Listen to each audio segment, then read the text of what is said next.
Hello, good evening students. Audible? Good evening students. Welcome to the session 6 of Human Health and Disease.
Hello students, good evening.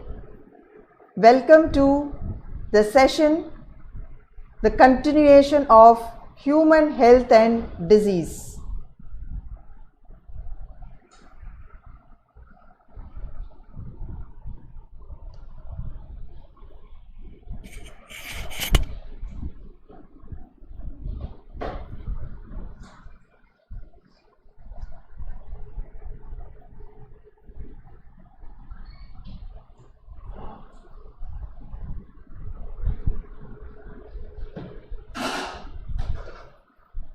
So in today's class, we are going to see about the very interesting, most important concept, what is the immunity, okay, and the vaccination.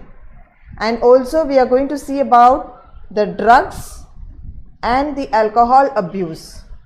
So far we have been seeing what is health, what is the other end of the spectrum, the disease.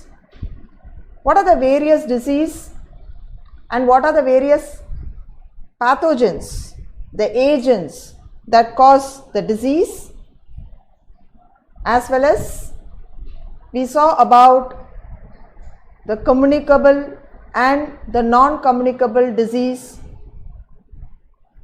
What are the various modes of transmission, the symptomatology, the therapeutic approach and preventive measures. With continuation of this, we are coming to the very important, this chapter on immunity. So far we have been discussing about this immunity. So now I will be talking to you about the immune system, the components of it, what are the cells that participate. So it is going to be a very lively and very nice interactive session today. So I want everybody to listen and take few points, okay, as it is very important from examination point of view.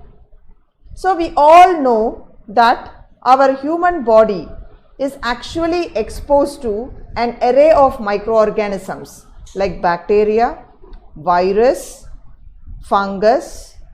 Even we had the helminthes, those parasites, yes, there are a lot of agents, even cancer cells, yes. So there were a lot of pathogens, toxic substances that were trying to just invade and cause some disturbance, bringing about a disease in our body. But it is the one system which makes a check for all these issues. It is our immune system. So what is immunity? Immunity is nothing but the ability of the body to respond to various pathogens. Not only the pathogens, okay, but also, okay, it is not only the pathogens that we are talking about, Okay, it is also the viral infected cells, okay, the cancer cells, as well as the transplanted tissues. So your immune system is nothing but, the immunity is nothing but, it is the ability of the human body to resist against various pathogens, the viral infected cells, against the cancer cells and the grafted tissues. So this collective facet we call as the immunity. So it is nothing but the mechanism that has been evolved in our body to resist and destroy these infectious agents, and that what we term it as immunity. So when it comes to immunity, I already said the system which is going to govern this, we call that as the immune system. Yes. So the immune system is the one which makes a check, and this immune system has got many characters and roles to play with, which we will be seeing in the forthcoming slide. And the study of this immune system and immune system related disorders, we call it as immunology. Okay. So who is considered as the father of immunology? It is Edward Jenner. Why did we say Edward Jenner as the father of immunology? Because he was the first person to identify a safe and an effective means of artificial immunity. I already said that smallpox was the one which was shaking the entire world, like how now corona is there, like that once we had this smallpox issue. And at that time, Edward Jenner noticed that some of the maids, who had contracted this cowpox, mild form of cowpox, they were resistant to this smallpox infection. This gave him an idea, and he inoculated that cowpox, okay, that antigen, into a James V. He was the first patient for him. He inoculated that, and at the same time, after some time, when he introduced the smallpox virus, the boy did not develop such symptoms of what everybody were suffering from. So this gave him an idea, and that is how the concept of vaccination, the immunization, all that have evolved, and hence we consider him as the father of immunology. So he was supposed to be called the founder of immunology. Then we had Louis Pasteur. He was the first person to find the vaccine against the rabies. And then we had Robert Koch, who discovered the Mycobacterium tuberculosis and the cholera, and he has given some postulations which we said Koch postulation, we saw in the previous sessions. So these people had made lot of contribution into the field of immunology. Now coming on to the types of immunity, we have innate immunity and acquired immunity. So what do you mean by innate immunity?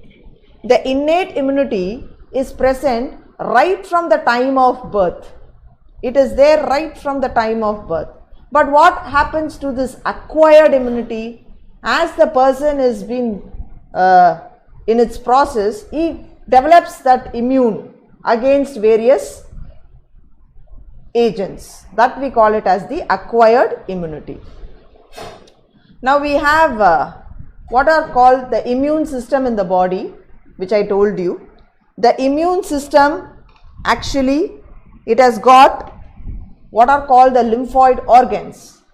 Now we have those lymphoid organs, okay, we have the two main lymphoid organs which we call the bone marrow and the thymus. So they are supposed to help in maturing the lymphocytes whichever come there, and then they are going to make it into an antigen sensitive lymphocyte. The thymus is for the T lymphocyte and bone marrow it is the B lymphocyte, but still the core is there. And what about after the maturation, these lymphocytes, they migrate to the secondary lymphoid organs like spleen, the various lymph nodes, tonsils, the Peyer's patches, appendix, etc.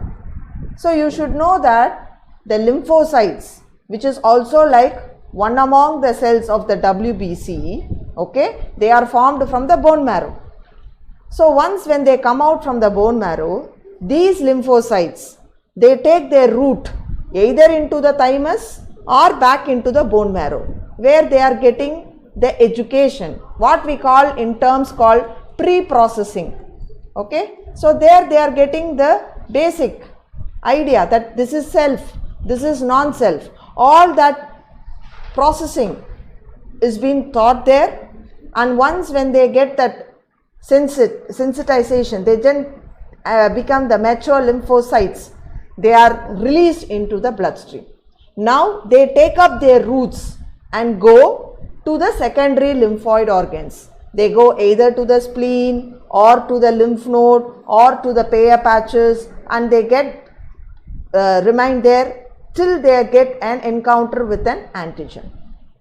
In the immune system, okay, so here we are going to have a nice interesting thing. Like imagine you take any story, you will have a hero, you have a villain. Same way here we have antibody like hero who is going to rescue us. Okay, so they are glycoproteins, and there are 5 types of those antibodies, which we call it as immunoglobulins. Who is the villain here? He is the antigen. So this antigen is something which will always come and provoke an antibody response. So we have those antibody, we have the antigen, and then in the forthcoming slides we will see a nice interesting a police story, so that you will not forget this chapter of immunity. So now you understood, once when the lymphocytes come, they go to the thymus or bone marrow, depending on that, they get pre-processed there. Once when they become mature, they are tagged with what? Either T lymphocyte if it is from thymus, or it is B lymphocytes. Usually they say it is bursa of Fabricius in birds. So in humans they say the pre-processing is in the bone marrow. So once when they get pre-processed, they are tagged and then they are released as mature T cells and B cells, and they are going to get lodged themselves into the secondary lymphoid organs, and then they are going to be there till when a villain, the antigen, comes and provokes, and they will be coming there for rescuing us from the various hazards. Now one more thing you should know here is, they might ask in the MCQ, like what are the secondary lymphoid organs, except, or they can give you a set of things and they ask which is the exception. So you should be very clear with what are the primary lymphoid organs and the secondary lymphoid organs. Then we have what is called the MALT, which we call mucosa associated lymphoid tissue, which is quite like it will be found arranged along the major tracts like the respiratory, digestive, as well as the renal part of it. Okay. Now coming here to the interesting immunity, which I said, the ability of the body to resist against various infections. So it is the immunity classified as innate, which is inborn, present right from your birth, depending on the genetic factors. What about the other end of the spectrum? It is the acquired. Here the person is going to develop the immunity in the course of his life. So we have again active immunity and passive acquired immunity. So now coming to the innate immunity, it's a non-specific type of immunity. It is natural and at the same time it's non-specific. So it is present right from the birth. So it is getting inherited right in the gene and it is present right from the birth. So they say that there are many different type of barriers, okay, that will protect our body, so that it's not that easy for any microorganism to just like that enter inside our body. So what are those barriers we are going to see? Now for example, we have various checkpoints or checkposts. Okay, why are they being kept? So every time they have been monitored so that anything suspicious or anything, they can't just like that enter. So we have those border and we have the border security force people. Every time 24/7 they will be having the surveillance. Same way in our body also, right from the birth we have those barriers. They are going to protect your body 24/7, and these barriers are classified into 4 types. We have physical barriers, physiological barriers, cellular barriers and cytokine barriers. So innate immunity, it's non-specific, present right from your birth, and it is done with a set of barriers which are going to do the surveillance 24/7, and they are further classified as physical barriers, physiological barriers, cellular barriers and cytokine barriers. Now we have what are called the physical barriers. Now just listen here children, like we have our skin and mucous membrane. The skin has got a layer which we call it as stratum corneum, and this skin, okay, by birth we have the skin and we have those layers and all that. In that stratum corneum, that it's going to prevent the keratin, whatever is there, it is going to prevent us right from the various substances entry into the body. So it's preventing the entry of pathogens from the environment. So by birth we have that skin, and apart from that we have those mucus. So the mucous membrane are going to secrete various mucus. These microorganisms get trapped in this mucus, and we know that in our what you call the upper respiratory tract, we have those cilia. Okay, we have those cilia, that escalator like function. So they are going to trap all these dust particles or pathogens or whatever, so that they prevent it from entering the surface. So they are going to act in some reflex associated process like coughing, sneezing, etc. So the physical barriers constitute skin, mucous membrane, and the skin as well as the mucous membrane prevent the entry of the microorganisms from the environment. So the mucous membrane, the mucus will try to trap the whatever the agents, the pathogens. Apart from that, we have the cilia. Okay, we have what we call it as the mucociliary apparatus, we say. So this muco with the cilia, whatever that is lining your upper respiratory tract, with the escalator action, they will try to sweep off all these dust and whatever the thing that is something noxious that is just entering, and immediately you are going to sneeze or cough, and that is how they are get rid of from our body. Then we have the physiological barriers. The physiological barriers here, a set of chemicals. The chemicals that are present in the body, the set of chemicals that are present in our body fluid secretions, they are going to in turn protect us from various invasion, protect us from the invasion of those microorganisms. So we have that acid, the hydrochloric acid, which has got a pH very, very less, yes, somewhere around here. Same way the saliva, which has got lot of lysozymes, the tears, which has got the immunoglobulins. So like that, the secretions, whatever are there, they are going to prevent the microbial growth. So in that way, we say the physiological barriers, like we have the sebum, okay, even the bile, okay, all these things, they prevent the growth of the microbes. Okay, so that is even the cerumen in the ear, like that. Okay, so they are called the physiological barriers. Cellular barriers means they are the cells, the WBC. See here, so here you see neutrophil, eosinophil, basophil. These three are called the granulocytes because of the presence of the granules, and then here you have the cells. They are called the agranulocytes. They are called the agranulocytes. So what are they? Lymphocyte and monocyte. So granulocytes, agranulocytes. Now these set of cells are going to participate, and mainly they are going to do the phagocytosis function and destroy the microbes.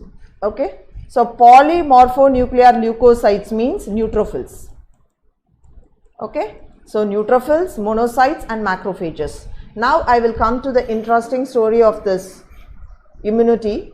Now first imagine there is a place, okay, and I think already I would have said this if I would have had taught you the WBC somewhere So first thing, imagine that there's a house, there's no movement in that house. The neighbors who are there in the house, what they will do? They will inform the nearby police station telling that in that particular house there is no movement. So what the people there they will do? They will send the first set of people, say for example the constables. They will be coming near that place. Same way here, the first line of defense is done by your neutrophils. So they will be the first to come near the place of infection.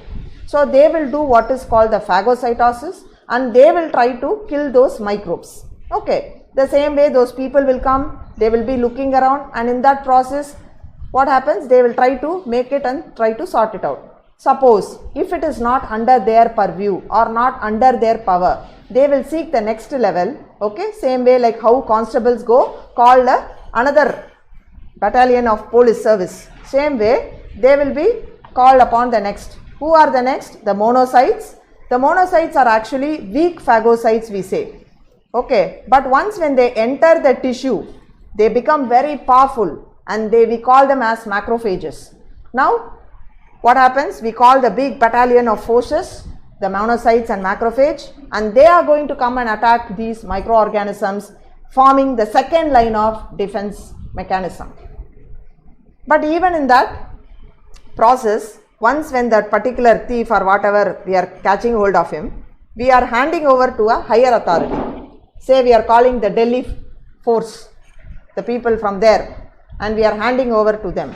The same is like how we are handing over here the macrophages, which are called the antigen presenting cells. They are catching hold of something and in turn they are handing over to the higher force. Who is the higher force here? It is your lymphocytes. Okay, it is your lymphocytes. They are very powerful, okay, and they know how to handle them, and in turn they are going to cause the cytolysis and cause the destruction of that particular microorganism. So this is how your body have the ability to destroy the microbes. So we have the first line of defense by neutrophils, followed, that is they are going to do the phagocytic function. Then we have the second line of defense, that is formed by your monocytes and macrophages, and then we have the lymphocytes, which will be the power enough that to kill the microorganisms. So these are the cellular barriers which are present right from our birth. Okay, and apart from that we have complement system, then we have what is called the reticuloendothelial system. See, imagine even in our area also, you will see some police patrol, they will be going around, and there are some points where there will be police checkpost. Okay, so what is it? They want to find out any untoward incident should not happen. The same way in our body also, we have that surveillance 24/7. We call them as wandering macrophages. That entire thing will keep on wandering, looking for any suspicious thing entering. And at the same time, we have fixed macrophages, which we call it as the reticuloendothelial system. Like we have Kupffer cells in liver, or we have osteoclast in the bone. Okay, like that we have that fixed and wandering. So they will catch hold of it. So imagine, like after knowing these barriers, children, can you think like anybody can get a disease just like that easily? But in spite of that, people are getting corona, people are getting TB or leprosy. Then imagine what is happening to that barrier. So that is where you need to understand. Then coming to the cytokine, actually the cells, okay, they are like, we call them as chemical messengers of the immune system.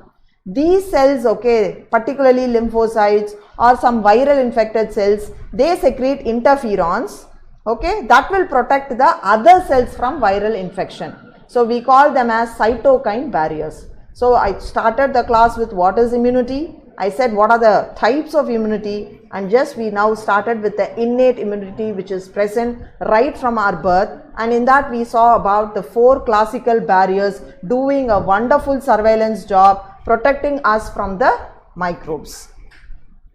Now we are going to the acquired immunity. So what is acquired immunity? It is actually the acquired immunity which has been going to develop in the process of their it's getting developed right once when the organism is being exposed to that disease. So he develops that immune response for that. So what is that with the acquired immunity? It is quite selective and it is going to eliminate those specific microorganisms. So it has got that specificity, it has got that self and non-self recognition, it has got the capability of memory.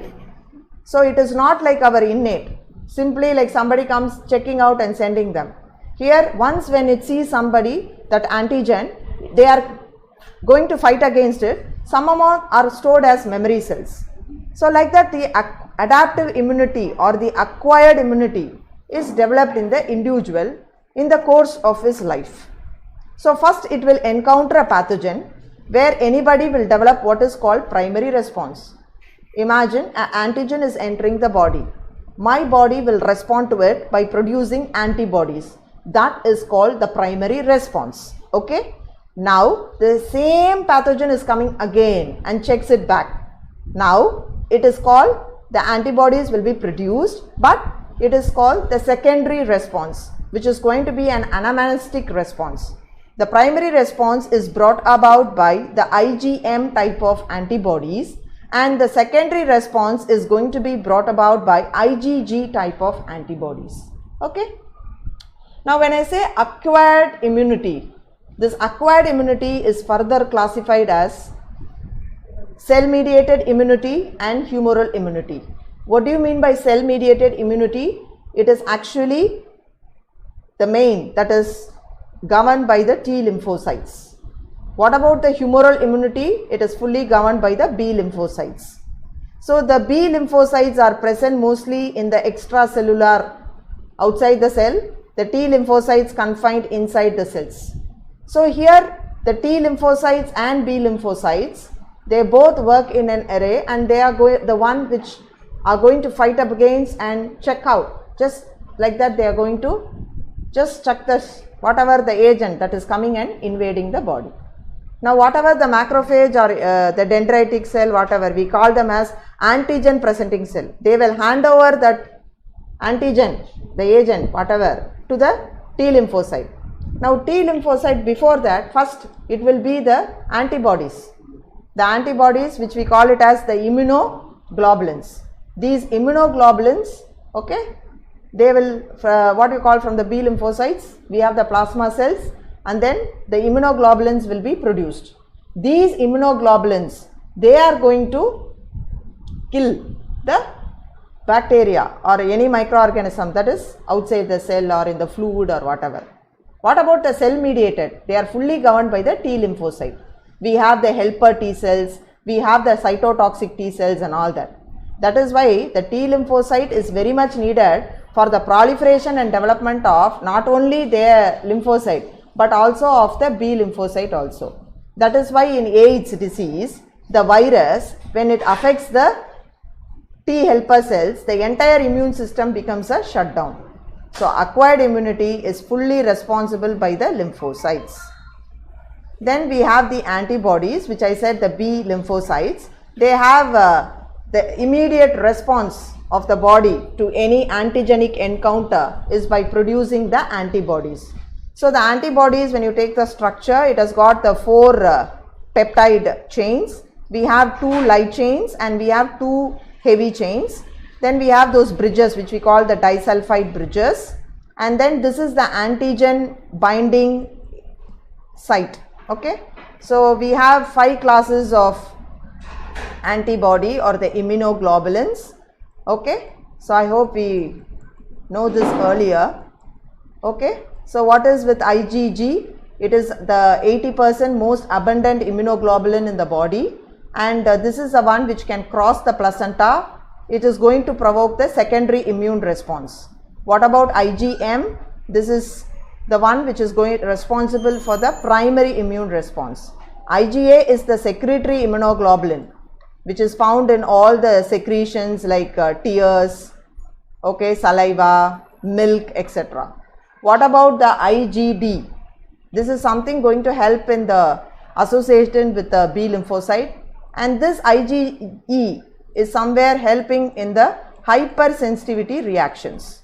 Okay, so these are the immunoglobulins or the antibodies which is going to just fight against the antigen that is encountering our body. Then we have what is called the active and the passive immunity. So what is active immunity? Now suppose you imagine a host, he is exposed to some antigen.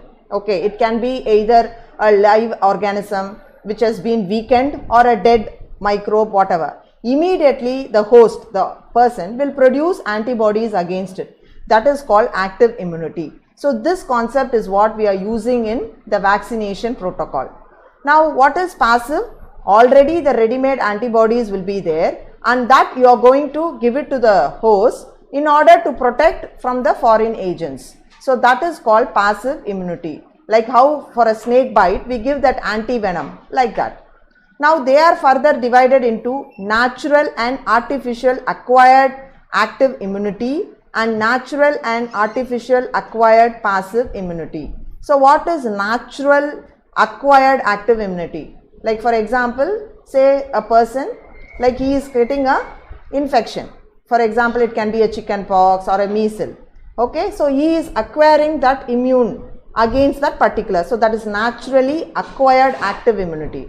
What about artificially acquired active immunity? The vaccination. You are giving, like say for example a BCG or a polio vaccine, like that. What about naturally acquired passive immunity? Like from the mother to the fetus through the placenta, that IgG can cross and it confers immunity, or through the colostrum. So that is natural acquired passive immunity. What about artificially acquired passive immunity? Like those antibodies which I said, the ready-made antibodies which is being given directly against those foreign agents, like how we have ATS, okay, or we have this anti-venom for the snake bite, like that. That is artificially acquired passive immunity. Next we have to know what is called the vaccination, which I already told. The two things you should understand. When I say vaccination, it is the administration of some weakened microbe or some antigenic, it can be a toxoid or a protein. You are making the immune system to develop the immunity against that particular pathogen. But what about immunization? That is a process where the host is responding in the form of producing the antibodies in that course. That is immunization. So we have active immunization and passive immunization. When I say active immunization, you are giving either a vaccine or you are giving a toxoid. So when I say vaccine, okay, when I say vaccine, always remember it is actually an antigen that is weakened or it is dead, that is activating the immune response. Okay, so that can be either given in an injection form or an oral form, like that. So it can be for treatment or prevention also. But when we say passive, when I say passive immunization, it is administering the immune serum, which I said that antibodies are being introduced into the ready-made antibodies. They are introduced into the host, okay, against that foreign agent. So that we call it as passive immunization. The toxoids are nothing but they are inactivated agents. Okay, so they are not that harmful. They will not induce disease or not. The side effect of giving the vaccine, like say like that we might develop some fever or some reaction to that, because the organism is entering inside, right? But they are weakened. They lose the capability to produce the disease. So that is how with the vaccine. Now coming on for allergies. So far you are all able to follow. Now I am going to ask you one question. Okay, please take your chat, get ready. Okay, the question is number 1. Okay, give an example. Give an example. Okay, or give an example of a vaccine and give an example of a toxoid. Yes, come on, take the chat and put the answer. We have been saw all the diseases so far. Just give a name for one of the vaccine and give one toxoid example, please. Yes, waiting for your answers.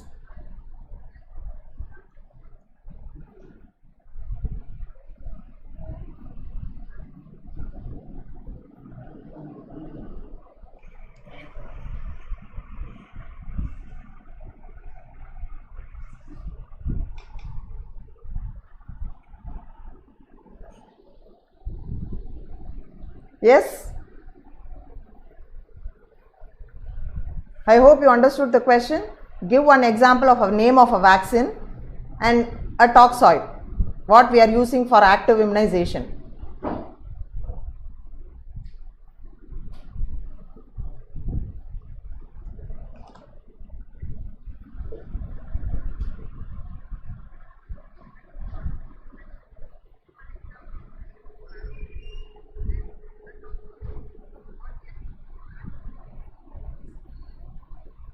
Yes, students, come on, interact. Please chat, put it in the chat.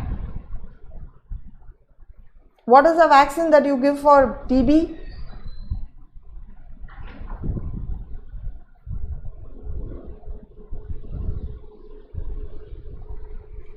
What is the vaccine?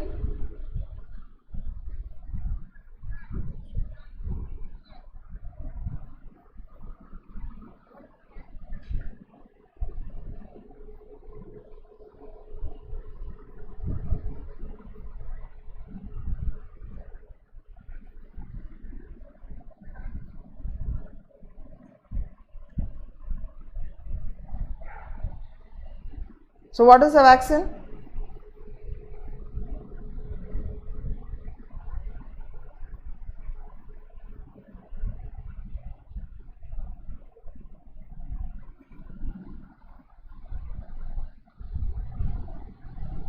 Yes, excellent. Excellent, students. You are giving the answer. Excellent. Yes, BCG, MMR. Yes, excellent. So, excellent. So, now coming for the next part of it. Now, tell me another question.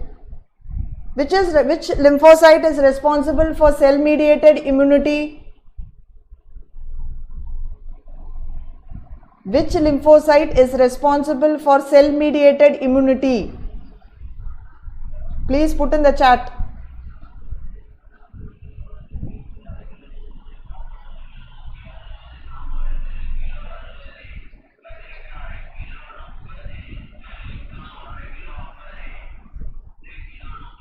Yes, please. Yes, excellent.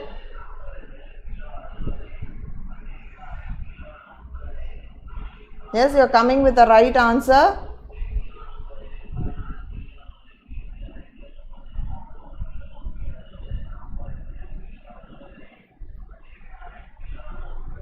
Excellent. Yes, the answer is yes. It is the T lymphocytes. Yes, you are right. Yes, excellent. T lymphocytes. Very good. They are responsible for mediating the cell mediated immune response. Excellent, students. Good. Then we have to now know about allergy. See, this is a very nice tricky topic. Okay. Now imagine a seesaw. Okay. In the seesaw, if this is an immune system. Okay. Now if your seesaw goes either way, okay, what happens? You go either up or down. Now what happens? People do get what you call the immune system when it is being more exaggerated or somewhere hyper. It provokes and brings about what is called the exaggerated response of the immune system. Okay. Suppose for example, like when we ask some people, they say I am allergic to say for example brinjal, or some will be allergic for the dust, okay, or some for the pollen, like that. So the exaggerated response, so you have the seesaw, when the immune system should be in balance. So when there is an exaggerated response of that to some substances, they develop allergy. So the substance which brings about this allergic reaction, we call them as allergens. So what are they called? They are called as the allergens, like dust, pollens, sometimes even the what you call the food substances like mushroom, or some might say about the chicken, prawn, particularly seafood and all. Okay. So what are the symptoms? They have sneezing, watery eyes, running nose. Yes, sometimes it goes to difficulty in breathing also. Okay, so it's not that joke. What is the reason? See, once when an allergen enters inside my body, okay, we have what is called the basophils and the mast cells. Okay, we have these things. They are going to release immediately. The antigen is coming. The antibody is IgE. They are going to cause the break of these cells. and lot of allergic producing chemicals are released, which brings about running nose, watery eyes, difficulty in breathing, rashes, etc. Those chemicals are histamine, serotonin, etc. So what is that we are going to give, like Avil, or we are giving cetirizine and all, no tablets? They are antihistaminic. They are going to combat the allergic reaction. And in the very, very adverse effects of allergy, we go for steroids and adrenaline. Okay. So this is regarding the allergy. Okay. Then we have autoimmunity. Yes. Here, see, I said they are going for pre-processing. In the pre-processing, they are taught self, this is my tissue, this is not my tissue. So that's self and non-self. Okay. So that is how they are able to recognize the antigen also. That is how they are able to find out that this is something of our own and this is antigenic. So that is how they are being taught there. But what happens in that selection process, some might get escaped and they just enter as mature lymphocyte and stay in the body. When it becomes too much, they develop antibodies against our own body tissues and damage them. And they result in a set of disease called autoimmune disease. So imagine there is a seesaw. If there is an exaggerated immune response, we do get allergy. Here the body own, the antibodies which has to protect us are going to damage us and going to bring about the autoimmune diseases. Okay. So here what is happening? There is the exaggerated thing. They are behaving as if they know everything, and that is how they are bringing into the contrary of allergy, autoimmune on one end. The other end, they are bringing about the immunodeficiency diseases. So what is the best example we can give? That body own, that is the antibodies are produced against our own tissue. Rheumatoid arthritis, myasthenia gravis, they can ask you very, very important MCQ. What are the autoimmune diseases? Myasthenia gravis. Yes, yes, rheumatoid arthritis, SLE, so many diseases are there. So what are the causes? It can be because of purely genetic or some molecular mimicry. There is a failure in the clonal, which I told you, they get processed there. In that, they are not being deleted. They are just added into the system because of some mutation or some viral component. Like that, they bring about these autoimmune diseases. Okay. Yes, now coming for the question session, the most interesting part. Okay, the following are secondary lymphoid organs except spleen, Peyer's patches, appendix, thymus. Waiting for your answer. Please put it in the chat, ma.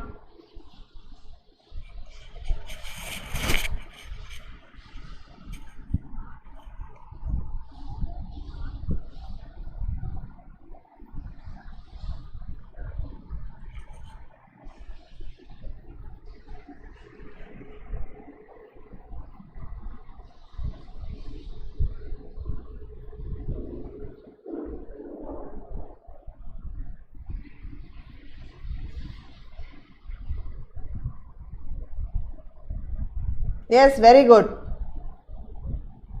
Yes, I want everybody to post the answers. Yes, come on, students. Yes, Revati, Nilambari, Anandita. Yes, yes, please. Sriyari. Very good, very good.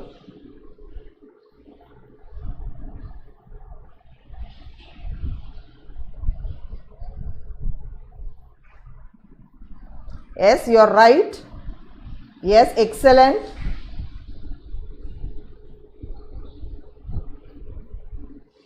Yes, Tasmin, very good. The answer is thymus. The others are all what? Secondary lymphoid organs. The interferons secreted by viral infected cells constitutes which type of barriers? Physical barrier, physiological barrier, cytokine barrier, cellular barrier. The interferons secreted by viral infected cells forms which type of barrier? Waiting for your answer.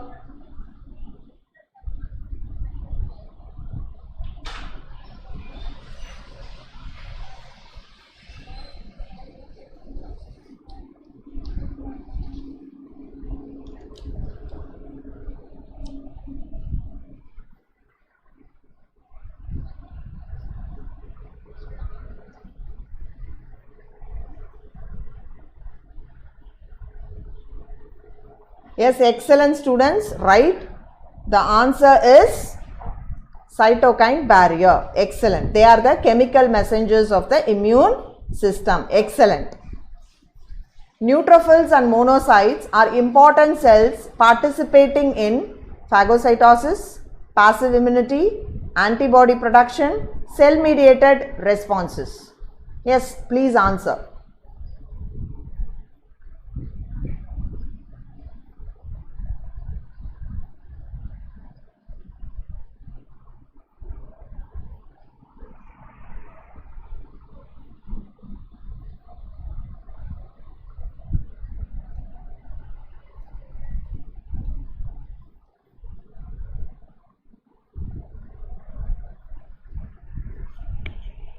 Yes, excellent. Very good. Very good students. Yes, the answer is phagocytosis. So I said that is the way that they are going to encounter the invading pathogens. So next, coming to the other interesting part of it is vaccination. So what do you mean by vaccination? Here we are going to inject the weak or the attenuated antigen, okay, the microorganisms or a toxin or a protein. Here why are we going to inject that into the body? Because they are going to stimulate our immune system in the form of antibody production. These antibodies are stored as memory cells, and once when the real antigen comes, okay, they will fight against them in the full swing, and that is how they are going to prevent us against the diseases. So we have three types of vaccines, okay. So what are the vaccines we have?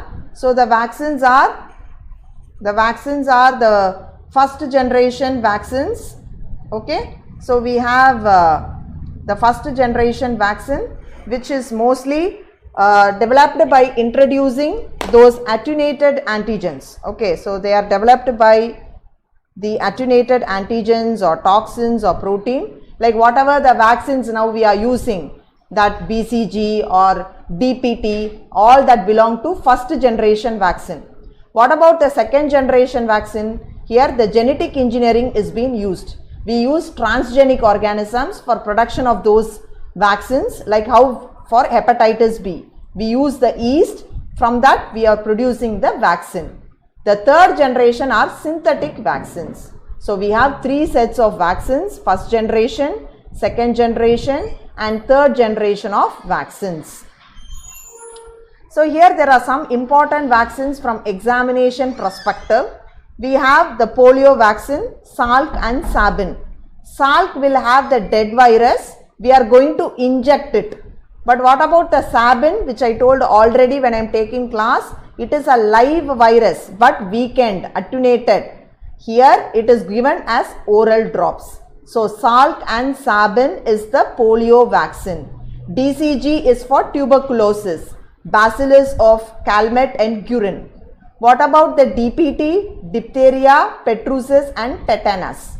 MMR we give for measles, mumps and rubella. So these are some of the important vaccine, and these are the disease that it is going to prevent from contracting such infections.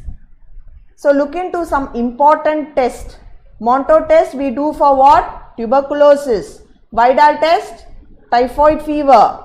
Wassermann test, please students take down the name of the test. This is a definite MCQ. You will definitely get one question from this test, okay. So here Wassermann test for the syphilis, Dick's test for scarlet fever, ELISA we know that they do for AIDS and other sexually transmitted disease. Pap smear is for cervix cancer, okay. The most of the women at the menopausal, they are more prone to develop this cervix cancer. It is ideal that they do a pap smear at least once or twice in a year. Pregnancy test to detect pregnancy. HCG is the hormone we look for in the urine. Snell's test for the visual acuity. I think you would have gone to the ophthalmologist. There how they will check for it? They will have a chart. What is that chart? They are asking you to read. It is the Snellen chart. Then if they have color blindness, we give Ishihara chart. So the chart will be like that. There will be lot of numerals, and in that some other color they would have given as like a numbers. So you have to find out like what is that color. That is like with the Ishihara chart. Okay.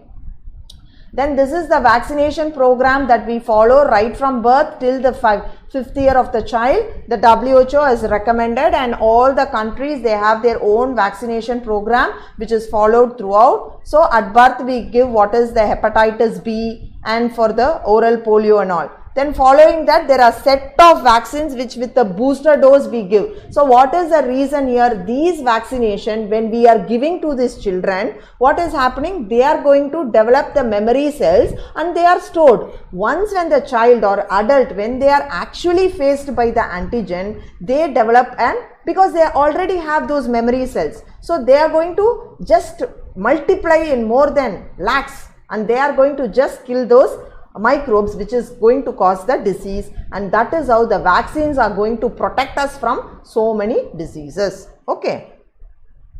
So next part of it is the drugs and alcohol abuse. Now coming to this drugs and alcohol abuse, what are those drugs?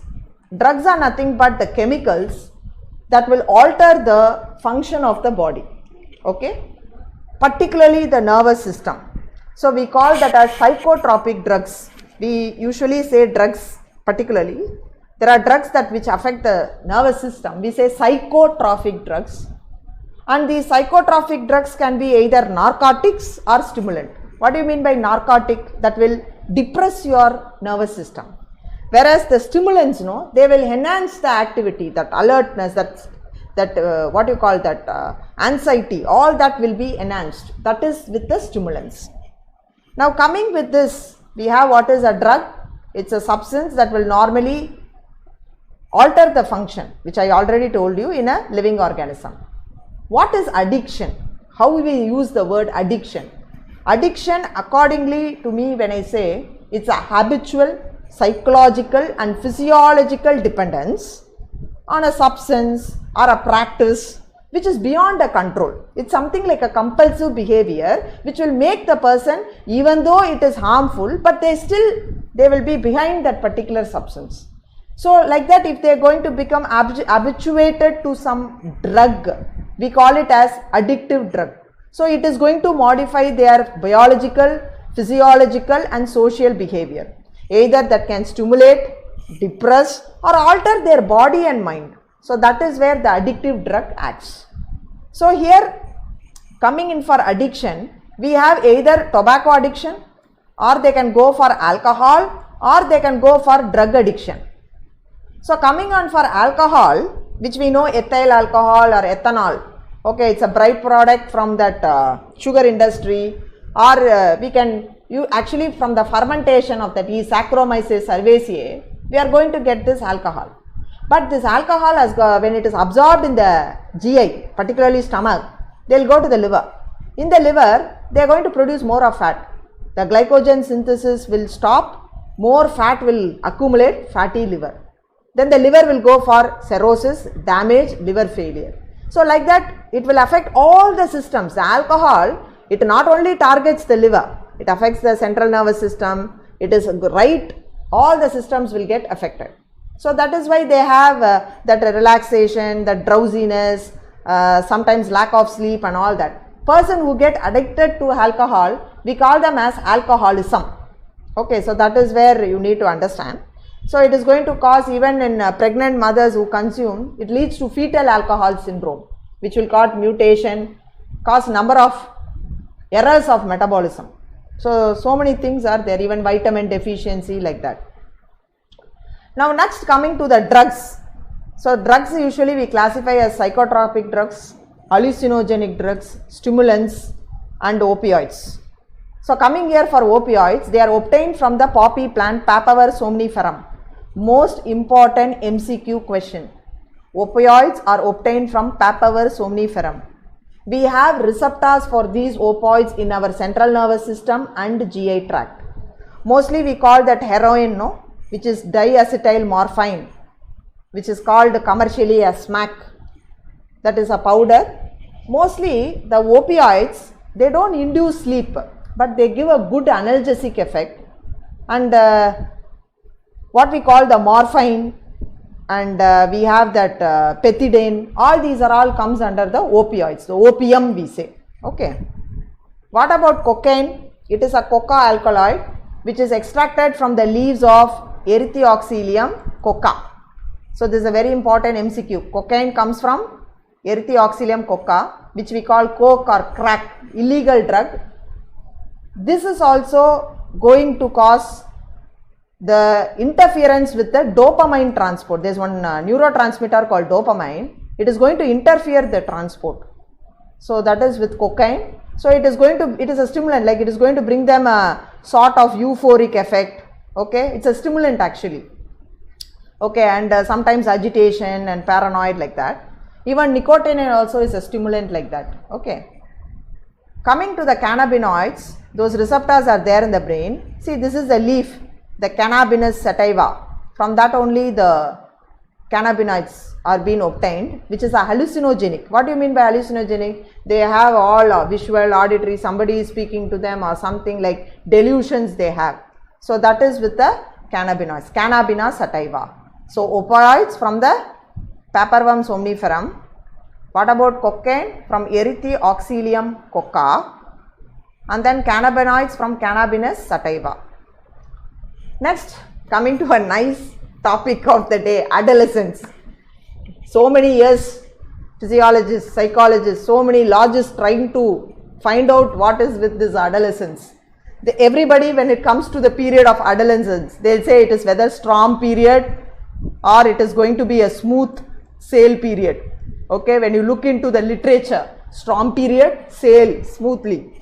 So adolescence is a period where we have a rapid growth physically, mentally, secondary sexual characters develop, the primary sexual organs going to become mature, and that is probably between 12 to 18 years. So there is a physical growth, reproductive organs develop, the neuroendocrine system develop, something, a new feeling, you're becoming a mature adult. But the three main characteristics that makes everybody into a storm period, the capacity to combine several factors and find solution to a problem. So you have just become mature, but you have that cognition, like you want to provoke and find a solution for that, or ability to see that what effect of one factor will have on other factors, like you want to have more experimental, try out what will happen, and at last to combine and separate in a probabilistic manner. So these are some of the characteristics of the adolescence. Mostly they say like you seek for identity, you search for your self-identity. So that is going to be more there, and you have a lot of emotional outbursts and that. So adolescent at this period is more susceptible to take those drugs and alcohol, probably because of what? The peer pressure. Hey, come on, it's just a fun, come, we'll just try. Or if he is in depression, hey, I'll show you a way, come, like this is another way. So that it could be probably because of that. So they just step. So most of the people, when we go for counseling, okay, most of my patients, when I ask them, they say that we just started for fun, we don't know for what I started, but they have more harmful effects. So mostly when it starts like that, it becomes addicted, you start craving for it, and that becomes what is called the substance abuse. They become addicted totally, it becomes like a compulsion, without that they can't do anything. Okay. So we have what is called this addiction, which I already told, that compulsive need of that substance. It can be to drugs or alcohol or smoking. So alcoholism, which I said, it's compulsion, like they go for taking all these alcoholic beverages, okay, which has got so much effect, not on physical, the physiological, even the psychological, as well as social, lot of crimes, okay, all that. So people who suffer from that, we call them as alcoholics. Another is use of tobacco, nicotine, which is a stimulant for the nervous system. It is going to cause that adrenaline rush. So people who smoke, you see, they'll have increase in heart rate, palpitation. It affects entirely the thing, they develop hypertension and all. So the tobacco. Then withdrawal. Suppose if the person wants to stop all that and come out, there what they do develop is the withdrawal syndrome, which we call it as discontinuation syndrome. So suppose somebody starts or does like that, they develop that anxiety, or they will have that sort of what you call nausea. Sometimes they have fits and convulsions also. like nausea, vomiting, at that time they will have that urge or compulsion to have it. So it's quite life threatening because they have to be under proper guidance by some medical supervision, or they might have tendencies to go for suicidal attempts and all that. So it has to be handled with care. Then we have what are the effects of drug abuse. So particularly I told all, it is going to affect your nervous system, your kidney, brings about more of hormonal changes. Okay, so that is particularly the thyroxine or particularly the antidiuretic hormones or glucocorticoid. There is going to be a change in your entire system, people when they go for drug abuse. But what about the alcohol? Here they will have particularly the B complex vitamin deficiency they will have. Okay, minerals, proteins. So women with fetal alcohol syndrome, or they develop coronary artery disease, hypertension, the cirrhosis of liver with liver cancer. So that is going to be definite for the alcohol abuse. So it is going to affect all the system of the body. So how are we going to prevent? Undue pressure, the peer pressure, avoid. Somebody is not good, avoid. That should be there. And psychotherapy or counseling, what I do. So counseling, that is the best way to bring them out of such habits, that addiction. And all the entire, we say that group counseling in form of family counseling with parents, relatives and friends. Even the teachers have to involve themselves, telling them what are the danger signs, getting the proper medical. So we call the entire thing as rehabilitation. So we have to bring him near normal, okay, with all the rules and supervision. Okay. So now coming to the interesting question part. I think today we saw the wide range of immunity, the vaccination and the drugs and alcohol addiction. So with that, now coming to the question session. I hope you understood today with the class. Okay, let me start with the questioning. Cocaine is an addictive drug extracted from the leaves of the shrub Erythrooxylum coca, tobacco plant, xanthine, cannabis sativa. Waiting for your answer.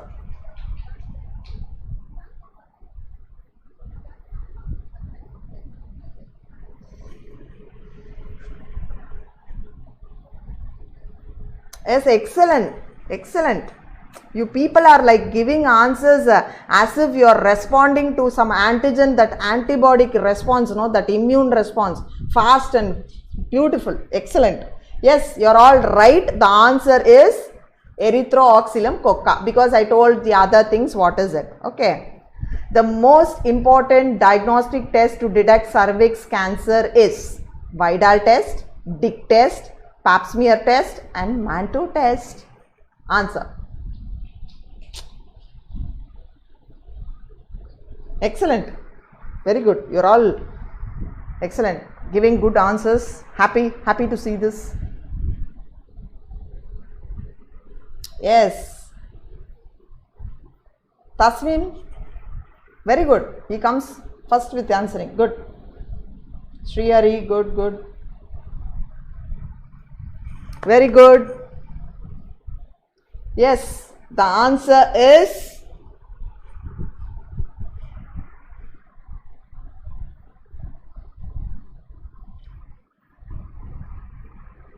Pap smear test. See, we call it as Pavlikova test, which is called the Pap smear test.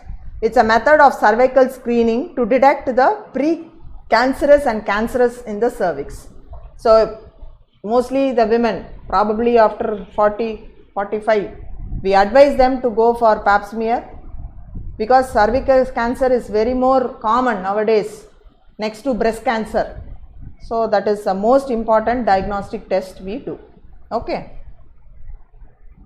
So, I think with today's class, we had topics like with immunity. I told what is immunity. We saw what are the types of immunity. Okay. And then in that, we saw about the cell mediated immunity by T lymphocyte and the humoral immunity by the B lymphocyte. So, how they are going to in turn combine and they are going to in turn defend the body from various microorganisms. Then we saw what is called an active immunity, a passive immunity, and how this concept are we applying in vaccination and what is immunization. We saw what are the most important vaccines. Yes, like BCG, MMR, DPT, OPV, yes. And then we saw about the immunization protocol that is being followed. And most important, diagnostic test, very, very important from the examination perspective. And then we saw about the drugs as well as the alcohol, the drugs and the alcohol addiction and all that. In that, those drugs, from which plant they are extracted, that is important. And also we saw about what are the possible ways that the withdrawal syndrome and how the persons can be rehabilitated with what are the measures that we're going to take. So with us, I'm going to wind up the chapter. Any doubts for the day? I'm waiting for the doubts. Any doubts? You're all clear? Yes?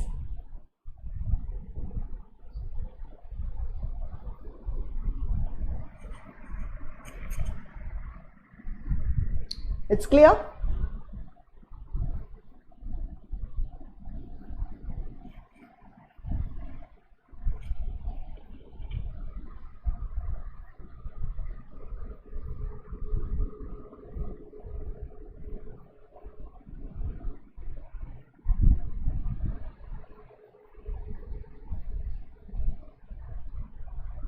It's clear? You are able to follow? So with this, I'll wind up the session. We will meet in the next forthcoming session. Thank you, students. Thank you. Be safe. Take care.